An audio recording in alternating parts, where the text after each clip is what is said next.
and welcome to another MELTA podcast. With us today is Ian McMaster. He's a business communication consultant and an author based in Munich.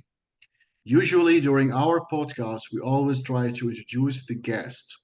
But today, for a special occasion, I'm going to let our guest tell us more and as much as he wants about himself and about what he is doing in Munich. So, Jan, the mic is yours. Who are you?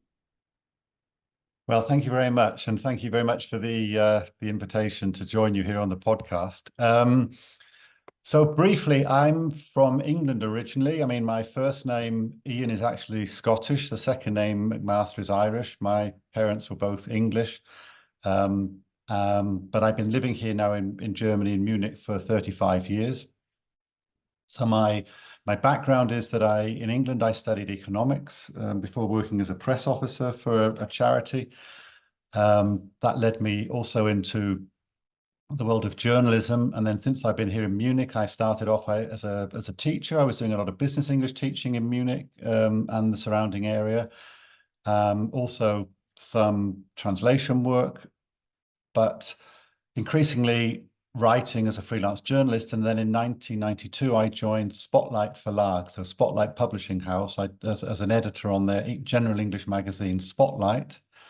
And I went on to work at the company there for nearly 30 years. The company is now called Zeitsprachen because it's a subsidiary of Die Zeit in Hamburg. And I spent my last 20 years there as editor-in-chief of the Business English or Business Communication magazine, Business Spotlight, from where I retired nearly 3 years ago. And since then, I've been working, doing bits and pieces of freelance editing, writing, consulting, also keeping in touch with the business English community via attending conferences in various countries in Europe. That's nice. Now, if I would like to start with one question, which is taken from the biography at the end of the book. For some people who don't know, for some people who are new to business teaching, what is actually the difference between business communication consultant and business communication teacher? I always see that there's the teacher and there's the consultant. What are the main differences between the two terms? Yeah, sure. Actually, let me just say one other thing that I forgot to mention before is that I've been involved with MELTA, the Munich English Language Teachers Association, since the 1990s. So it goes back 30 years. And I'm a huge fan of the so-called ELTAs, the teachers' organizations around Germany. But I mean, it's a good question you ask. I mean, people use all sorts of different terminology. I mean, people talk, typically when people start teaching, they call themselves a teacher. It's the obvious thing. And then quite often they move into calling themselves a business English trainer. Other people then move on to more into the coaching area. Consultant is a very vague term. It simply means that you work in various areas relating to communication. So that could be editorial type work. It could be consulting type work. It could be teacher training type work. It's just, to be honest, it's a term that means everything and nothing. As a lot of terms do. Okay. So being in Germany, you know that in Germany, especially in Munich, there are a lot of, let's say, a lot of people from different cultural background. And sometimes when we teach, you know that in one class could be 10 people from 10 different countries. It's not the same as like in England or some other countries. Based on your experience, what are the differences between working with an international team and working in the same country where the majority, if not all, members of the team belong to the same culture or the same background? What are the similarities, if there are any, and the differences? Yeah, it's interesting. If I can just pick up on 3 terms that you mentioned there. You mentioned the term country, as in people coming from the same country. You mentioned the term culture, people coming from the same culture. And you also mentioned people having the same background. And this is interesting because in a way, they're kind of related but different things. So quite often when we hear people talk about culture, we're still trapped, even though we've been talking about this for decades, we're still trapped in this idea that culture equals country in some way. So, for example, recently somebody told me they had a homogenous group of students, and I said, "What do you mean by homogenous? They're different people. How can they be homogenous?" And of course, people are different. So, in a way, I prefer to think of culture as an individual thing, not as a country thing. Because and every individual has their individual background. They bring with them attitudes, values, experience, which is related on a whole range of things, one of which is the country that they come from. And that could be an important influence in certain situations, but lots of other, their family background, their maybe religion in their family, maybe politics, maybe class, then gender, then we've got age. Then when you move into the world of work, you've got people from different professions, in different departments, different levels of the hierarchy, and all these aspects influence the person's individual culture. So I prefer to see culture as an individual thing. And when we talk about teams, prefer in a way to encourage teams to spend more time thinking, what culture are they going to create for their team as a common way of working, rather than focusing on sort of looking back and focusing on people's country or other backgrounds. So in a way, the short answer to your question, that was the long answer. The short answer is you've always got groups which are varied, and you need to take account of that and not get hung up on factors like, for example, country background, because you're very quickly in danger of heading into the area of stereotypes, of stereotyping people on the basis of certain characteristics. Now, just follow-up question. A lot of people who try to take up teaching complain that it's important and essential when they apply to a position. They always say, if we cannot accept you unless you are or you have lived in a certain or a specific place or a country. I'm talking as a teacher. Now, do you think the employer in this case had the right or is somehow right, or is just a reason to say no, because it's, as we all know today, it's a term of native speakerism. Yeah, I mean, native speakerism, in this context, refers to the idea that somebody who is a native speaker, which whatever that means, and it's not always clear in lots of contexts, has some kind of advantage or superiority when it comes to teaching a particular language. That's kind of the issue we're talking about here. And it's quite clear to me that no, I mean, employers should not be discriminating against people on that ground, or even in favor of people on that ground. Even if, as say, you can determine, because lots of people grow up with different languages, not simply just one. But no, this has been a big topic within the industry recently. There's also been legal challenges to this idea, particularly the work of Patrick Mustu in Germany. Employers should be employing the people who are the best people to do the job, and that will be based on their skills, their experience, their attitudes, and so on. It won't be based on what country they come from, or what country they've worked in, or what language they were born with, let's say, or they learnt as their first language. So we're slowly moving away from this form of discrimination, but it is slow, and you will still see, for example, job adverts that ask for native speakers of a language. That shouldn't happen anymore. So you think it's good for teaching when you have different people from different backgrounds? Do you think they add good value to the teaching by using different working styles if they You come mean from different backgrounds? you mean a range of different teachers? Yeah. Yeah, I mean, in principle, diversity should be a good thing in most cases. But what you're looking for is the best teachers. If I was setting up a training organization as language school, I would want the best teachers, the best trainers. I wouldn't be judging on irrelevant criteria. I'd be looking at what have they done, what skills do they have, What do people say about them in the past? Are they team members? And if you've got people with a variety of different approaches, yeah, then I'm sure that adds something to it, definitely. Okay, and that takes us to another question. Do you think there are important different working styles in teaching? Yeah, and again, I'd like to bring it back to the individual level. So, for example, you could have a team where, let's say you've got a team of 6 people, just as an example. They could all come from the same country, or at least they could have all been born in the same country. But they're going to have different individual attitudes. They're going to have different working styles. I mean, I know this from working with people. They will have different, for example, attitudes to things like how much information do they want to receive about particular topics? How do they go about making decisions? And I'll give you an example. When I was working at the publisher, and we had a staff meeting, and I said to the team, we talked about a topic, and then I just said to them, what are your instant reactions?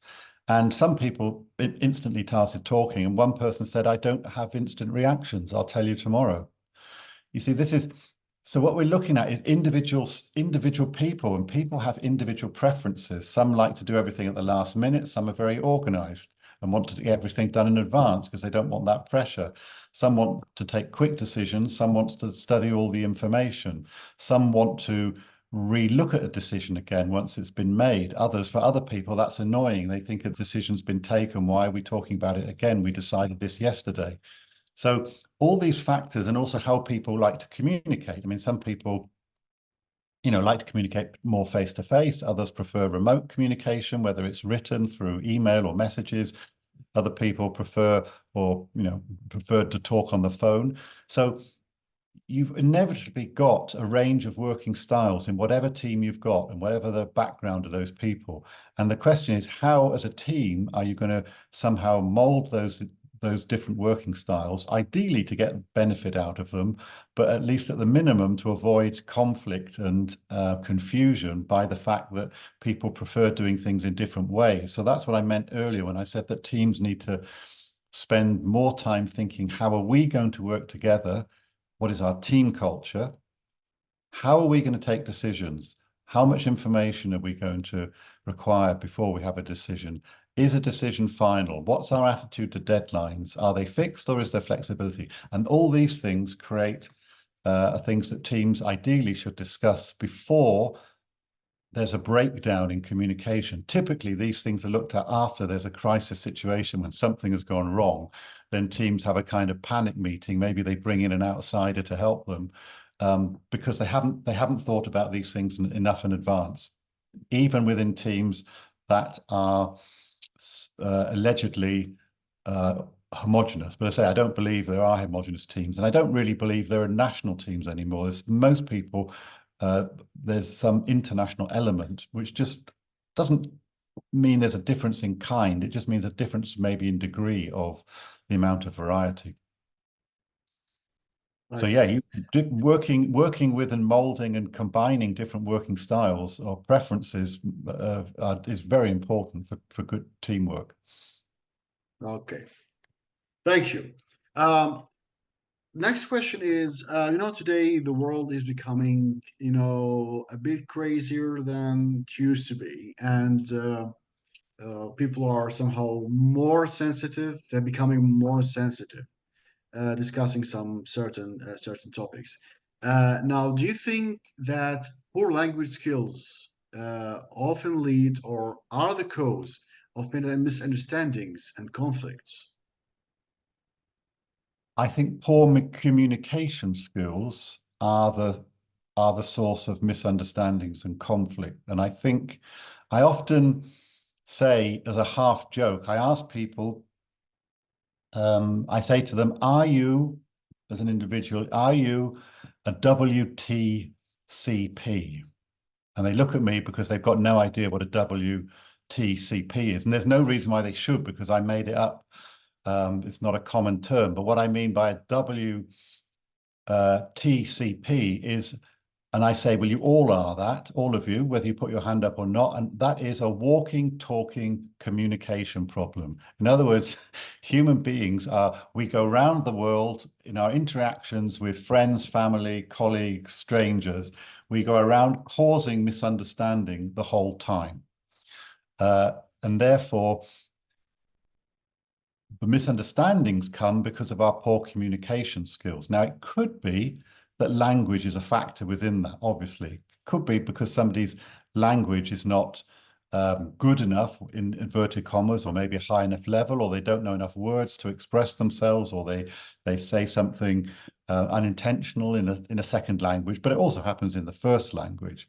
So, but a lot of the times it's not that people don't have sufficient language skills, it's that they don't have sufficient communication skills. So they're not using the language that they have clearly enough. What do I mean by that? I mean that when they speak themselves, they're not thinking consciously whether they are expressing themselves clearly. They're not checking whether other people have understood what they've said. And when they're listening, hopefully they are listening to other people, again, they're not clarifying what the other person has said. They're not asking questions. Often what we have is sort of parallel monologues where one person talks and the other person talks, and maybe not even parallel, maybe they're overlapping or at the same time. And that the people are not actually taking enough time to try to understand what is it the other person's really saying. If there is a misunderstanding, to try to clear it up, or if somebody had said something that maybe you take offense at what somebody said, well, maybe they didn't say that at all, or maybe they didn't mean what you think they mean. So it's a lot of work has to go into clarification and communication. Of course, we don't do this most of the time because we don't take the time, and because if we did take the time, life would become almost impossible. For example, if a colleague says to you, would you like a cup of tea? And you say to your colleague, what do you mean by cup? Yeah, because you've decided to clarify everything that you hear, then obviously life's going to get pretty tedious. But in more important examples, it really is essential to try to understand, have I understood what the other person has said and why they're saying it? And when you're speaking, have they understood what you're saying and why you're saying it? And rather than looking or being very open to being offended or upset by what somebody said, another important point is to look for the positive intention in other people's messages, because the intention is more positive than we interpret. So to bring that back to your question, yes, of course, language can play a role in misunderstandings, but it's actually even between, or particularly between people who share a language, the misunderstandings are there without the language problem. So it's not the language per se, which is often the cause of the problem. Coming to your book, you sent it to me, and before I ask you about your book, it just felt interesting, and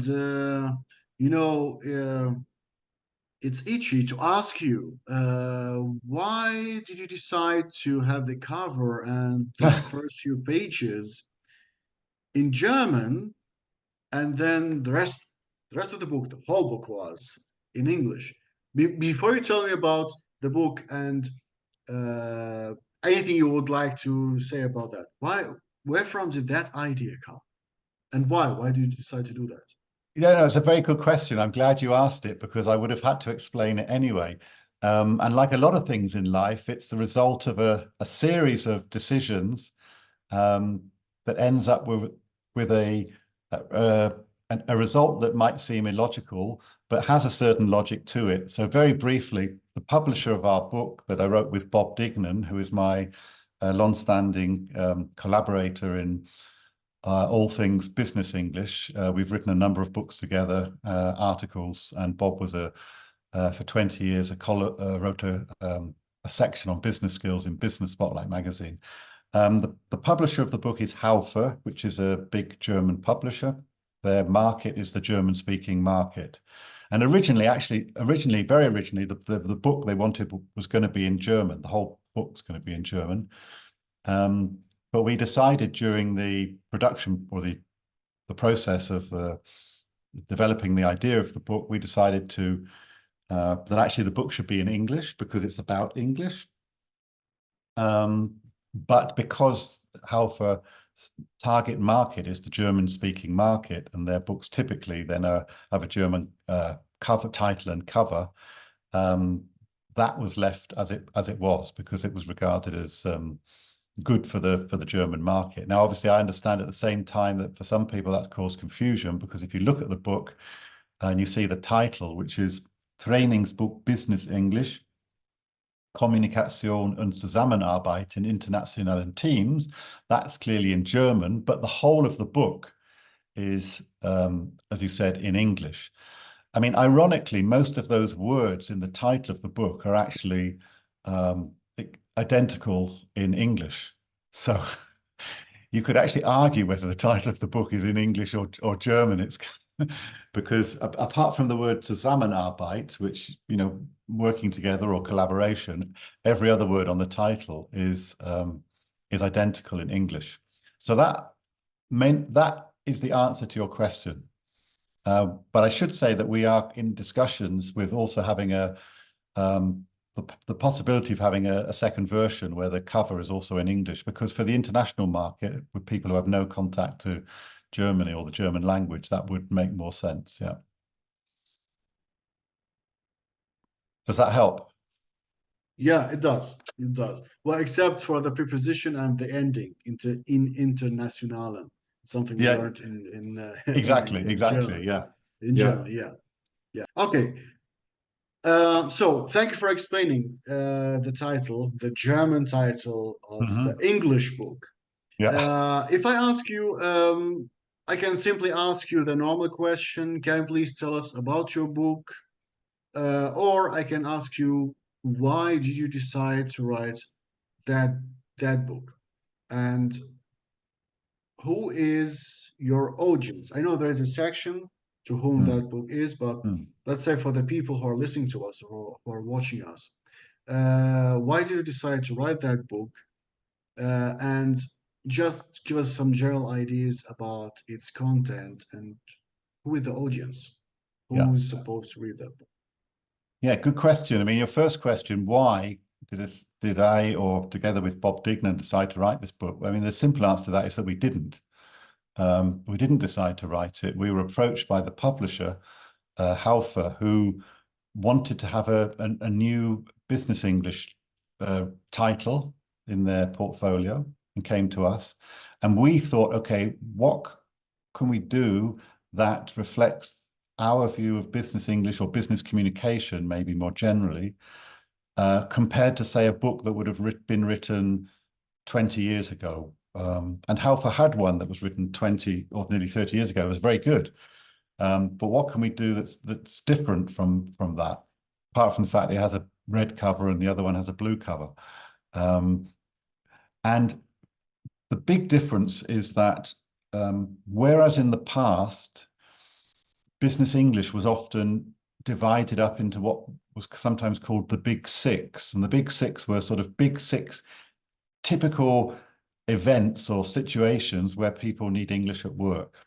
And maybe I should clarify, when I say business English, what I mean by business English is nothing to do with managerial or finance or anything like that. What I mean is the English people need to do their jobs at work. So in a way, the term English at work or workplace English is actually a better description than business English, because business English, for some people, makes them think it's for a select group of people. I'm talking about the English for anybody at work. Now, traditionally, as I said, the business English was divided into the Big Six. And what were the Big Six? The Big Six were, you need English at work for the following: telephoning. I mean, we laugh a little bit now, but that was seen as a very big thing. Telephoning, writing, giving presentations, taking part in meetings, negotiating, and the other one was socializing and small talk. And these were almost seen as like 6 separate areas, and there were, you know, separate books brought out by the publishers on these 6 areas. And in each area, you were given the language that you needed to, for example, open a meeting, agree and disagree in a meeting, make decisions, etc., etc. And the approach that Bob and I have taken for years, and we take in this book primarily, is to say, what are the generic communication skills that you need at work, regardless of what the situation is in which you're using language? So it doesn't matter in a way whether it's a presentation or a meeting or a negotiation or relationship building via or socializing and small talk. You have to do the following things. You have to create rapport and contact with people. You have to be able to persuade people. You have to be able to take decisions. You have to be able to resolve conflicts. You have to be able to support people. You have to be able to give and receive feedback. And these are generic skills that go across all the previous big 6 dimensions. So in a way, we're looking at the concept of business English differently. And then we said, okay, well, what is one of the most common sort of umbrella terms, or if you like, what holds this all together in people's work nowadays? And it's the fact that everybody at work works in teams of some sort. So whereas the other approach, the traditional approach, saw the person on their own, I'm giving a presentation, I'm negotiating with maybe one other person in a meeting, you know, it was quite individualized. We're saying actually most of what you do at work involves teamwork. And a team for me is anything more than one person. So you're working with somebody else, you're working in a team of 4 or 6 or 10 or whatever. And therefore, that's why we called it teamwork. International, because to be honest, the world of work is international almost wherever you go. Everybody is working almost everybody is working in contact with somebody from a different place, a different, they may be in a different country, they may be from a different country, they may just have a different background. So that's why we base these generic communication skills around teamwork, because that's in a sense what holds working life together, is teamwork. And from there, it was quite a small step to say, okay, what are 20 key areas, things that people need to do in teamwork, from the first stage of forming a team, through developing a team culture, through working together, dealing with problems that come up, leading teams, and making your team work more effective. And that's how the book is broken down into these areas. Okay, thank you. What if someone is interested in reading that book? How can they reach you? Is it only PDF, or you also have a printed version? How can we get that book? No, the book, it is a book, so it's primarily, it exists as a physical book. In fact, maybe just quickly I can just show you. I'll show people. If I take that background off, you can see here, this is the book. It's a physical book. And in fact, most people still go for the physical copy, but it's also available as a PDF version. And whether you have the, this is quite a nice thing for teachers, is that within the book, there is a code, also within the PDF version. And with this code, you can go online onto the website of the publisher, Halfa. And when you go online, you'll come into a little area about the book, and various elements in the book you will then find in separate little Word files. I'll tell you what I mean by this. Each chapter in the book has certain key elements. It has a little case study for people to think about, what we call a critical incident. And it has feedback on that critical incident. It has useful phrases, it has exercises. Now, for teachers, this is very useful in teaching because, you know, rather than say, you know, like copying things out of a book, or maybe in a book, a certain element goes over 2 pages. Here, all these crucial little elements are available in separate Word files on 1 page. It makes them much easier to use. In the book, it's called digital extras. So yes, it's a book, it's a PDF. You can buy it. The book is available through all the normal online bookshops, but it's also available, which is probably most interesting or good for people who speak German. It's available via the website of the publisher themselves, so via Halfa's own website. And the publisher likes people buying it there, because if they buy it there, the whole of the price of the book goes to the publisher, whereas if you buy it via an online bookshop whose name begins with A, for example, then half of the money goes to that online bookshop and only half of it goes to the publisher. So, but obviously for people that don't speak German and don't want to fight their way through a German language website, you can just use your normal, whatever normal online bookstore that you order from. Okay, I'll go to the main website of Palfor and maybe leave a link in the description for those Yeah, who are interested. I think today yeah. anyone can There's a use, link. yeah, they can use the automatic translator if they don't speak German. Yeah, or they Yeah. have some extra money, they can go to that website which you mentioned and get it. Okay, so thank you very much for explaining that. Now, I'd like to ask about a term which a lot of people nowadays are using, which is the AI.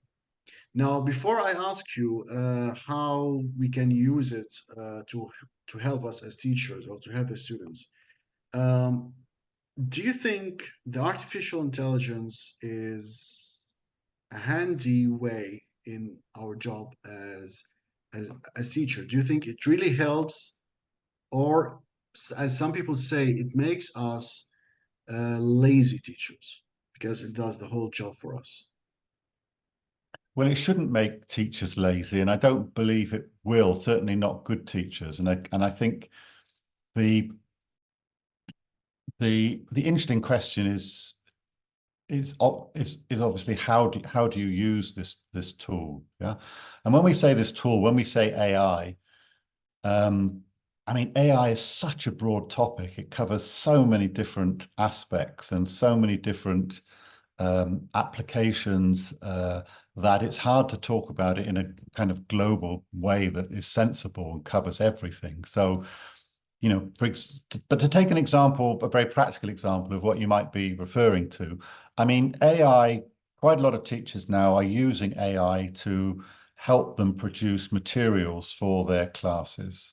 So we bring it down from a kind of a sort of a meta level where we're talking about, what's the impact on AI on the human race and, and ethical issues and all these kind of things. Bring it down to a very practical level. With certain AI tools, you can create language exercises, for example.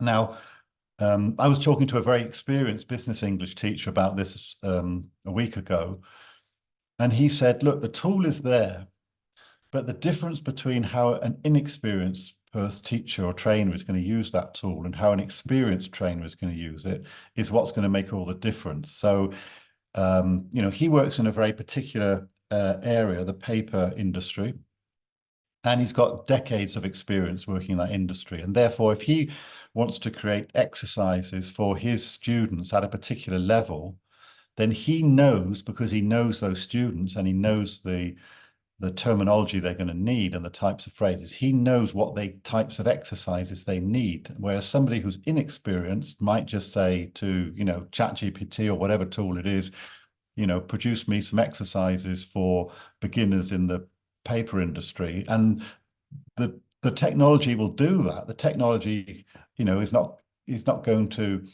ask you an awful lot of questions about exactly who your students are, what stage they're at. You're going to have to feed that information in your questions and your prompts. So the inexperienced user will get exercises, but they may be of no use whatsoever to the students because the teacher trainer doesn't have that experience themselves to know what's relevant and also maybe to also correct things which are wrong or whatever.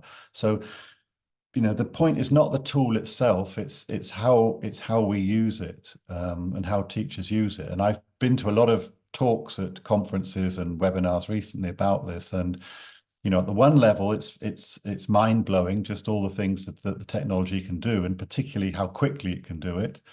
But we're still in a phase where it's happening very quickly. Technological developments are very fast. Teachers and trainers are learning about it. Maybe what we learn is out of date a month later, but we're all, trying to grapple with this. Most of us are not AI experts. We just want to see, is there some way this could help me in my teaching? So again, to come back to your question, it shouldn't make people lazy. If it does, they're using the tool in the wrong way.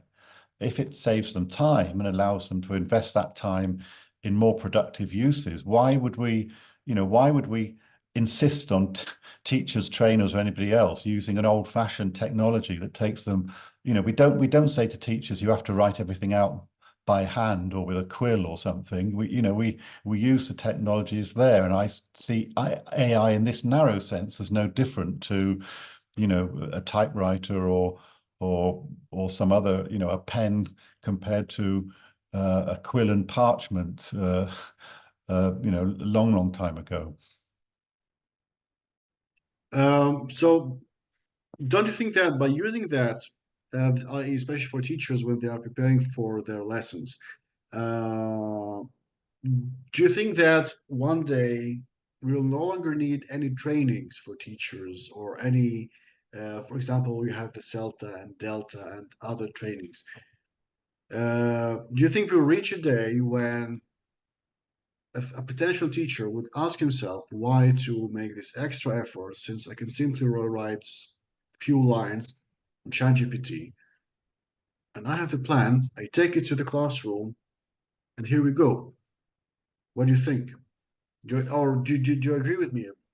No, I mean, it's an interesting question. And again, a lot of the webinars and talks at conferences, some concern the use of the particular tools, and others concern the issue you're talking about, which is in a sense the impact of AI on the teaching profession. So to go back a step, at a very general level, if the question is, should I get qualified or should I not get qualified, then I think I still think we're definitely in the phase of, yes, you should be qualified. I mean, but that's not just about teachers, that's about engineers, that's about doctors, that's about every other nurses, that's about every other job. So, being qualified, assuming the qualification is a good and relevant one, and is a good thing in my view. And one of the problems in the teaching profession is that because there is no, there is no essential recognized qualifications in the same way there is for accountants, lawyers, doctors, and various other professions. That's one of the reasons why teachers are so badly paid, because anybody can come in and do it.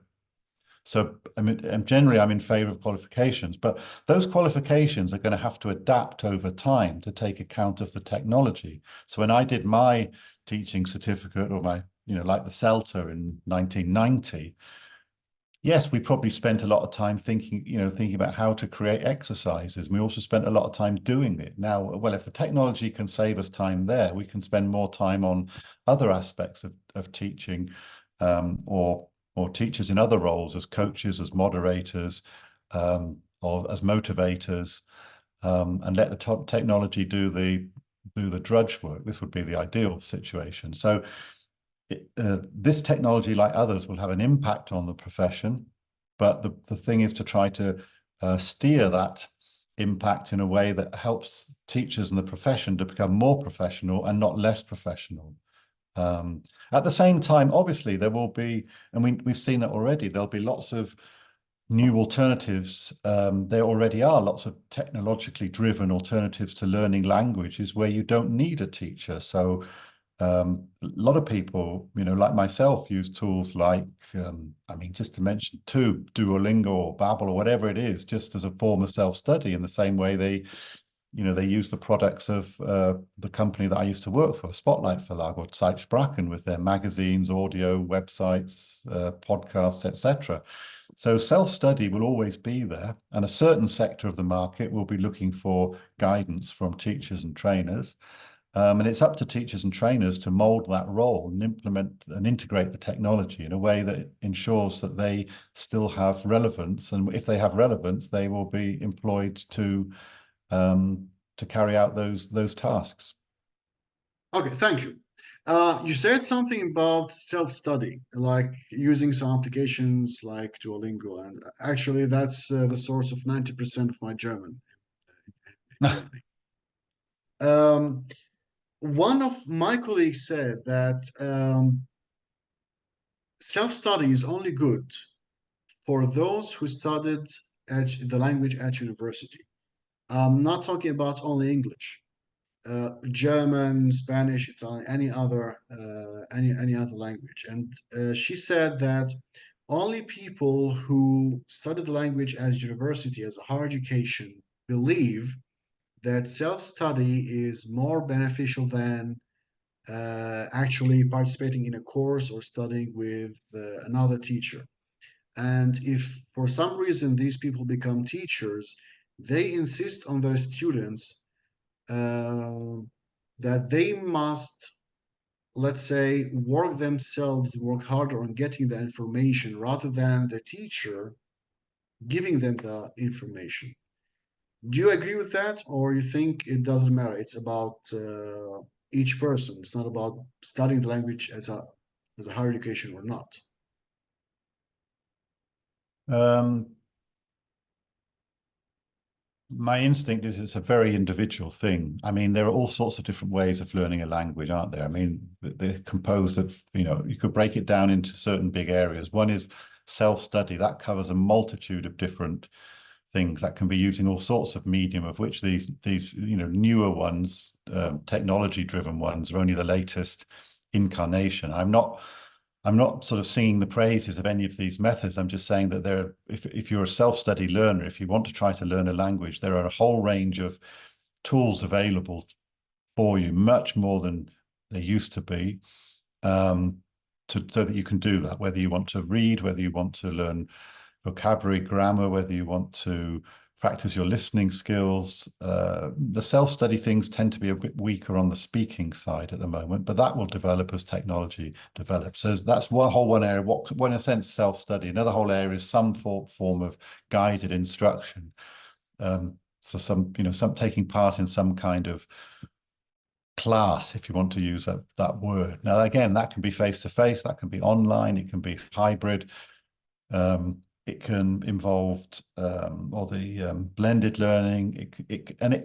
And within that, you've got a whole range of different methods that people use, from very traditional frontal teaching type methods to more collaborative or methods, which maybe is what you meant, where the more emphasis put on the students, even within that class context, to actually do things for themselves. And then you've got maybe a third area, which is and of course, courses can be intensive or they can be extensive over a long time, or very compact. And the third area, as well as self-study and course, the third dimension maybe which can combine elements of both of those, is actually, being in the country where this language is spoken, and therefore immersing yourself in the whole experience. Now, if I was starting from scratch now and wanted to learn a new language, which in some ways I am, because I've just started to learn Italian, which I've never done before, I would want to do all of those things, ideally, time permitting. I would be trying out all sorts of self-study things.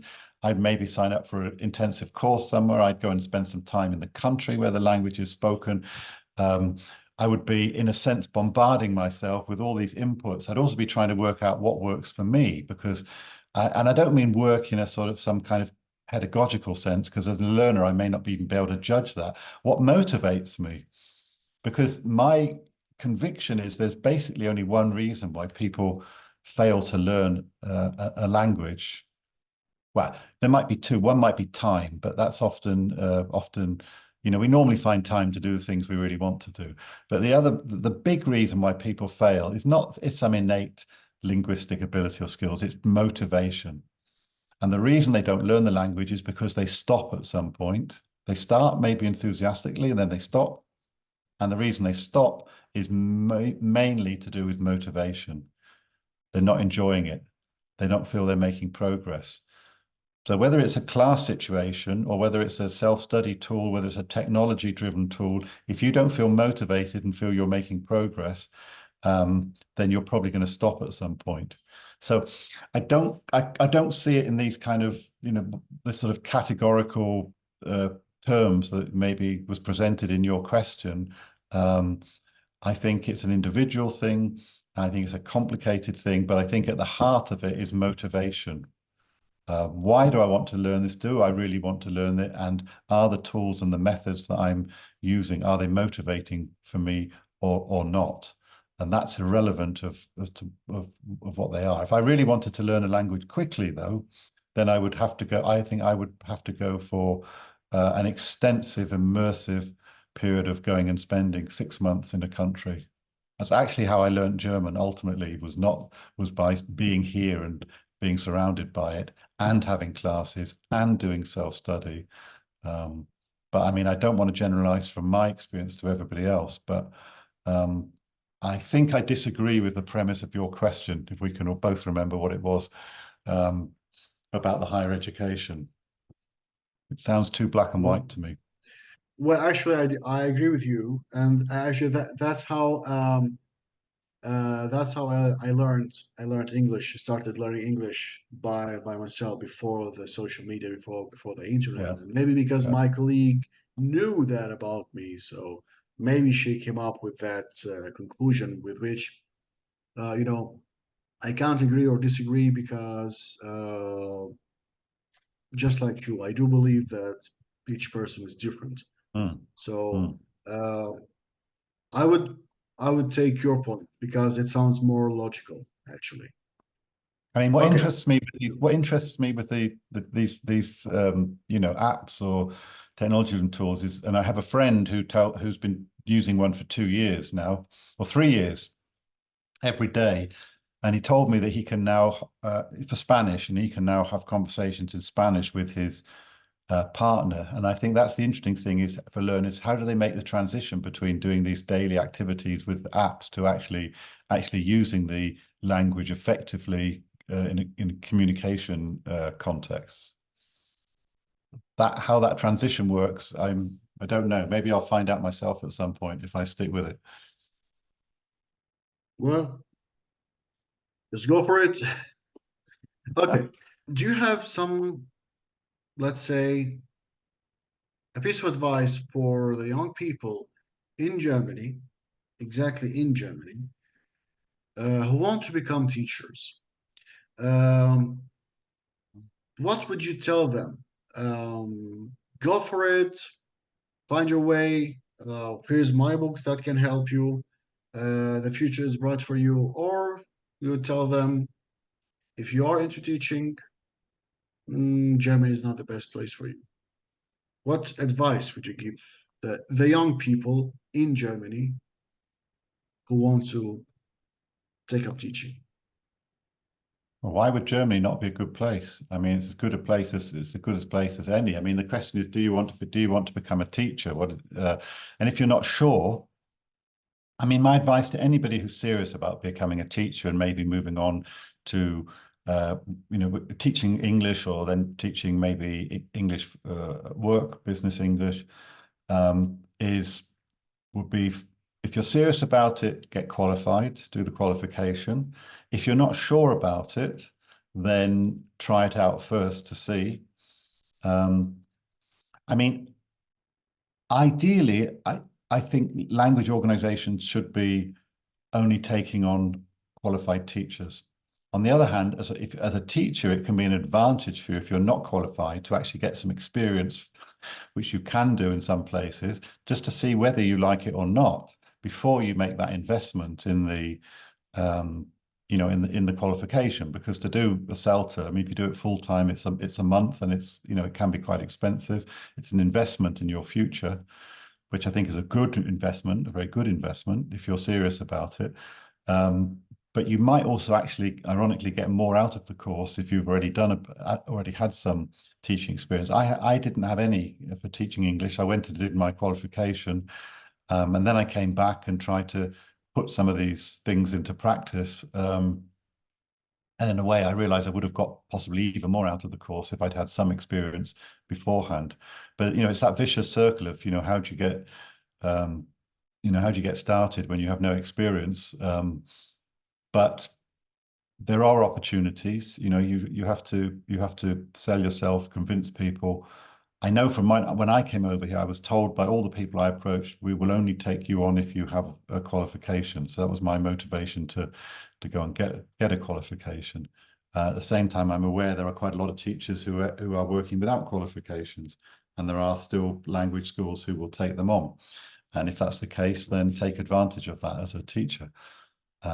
As far as the specific German market goes, I mean, there are opportunities here, but I mean, the question is really, the first question should be, well, do you want to live in Germany? If you want to live in Germany, then go for it here. If you have other reasons why you don't want to live here, then fine. But I wouldn't make the teaching, the teaching world the basis of your choice. Unless you simply don't find anything here, then sure, you might have to go elsewhere. But I mean, Germany is a mature market in some ways. It's not a rapidly growing market as the other parts of the world are. That's definitely true. It's a matured market which doesn't have, as far as I'm aware, or my experience of talking to people, it does not have rapid growth in English or business English at the moment. It does in certain areas, but in general, it's not a fast, rapidly growing market. And that's partly because to do with the level of English skills amongst people coming out of German schools, much higher than it was 30 years ago. People maybe don't see the need for extra training.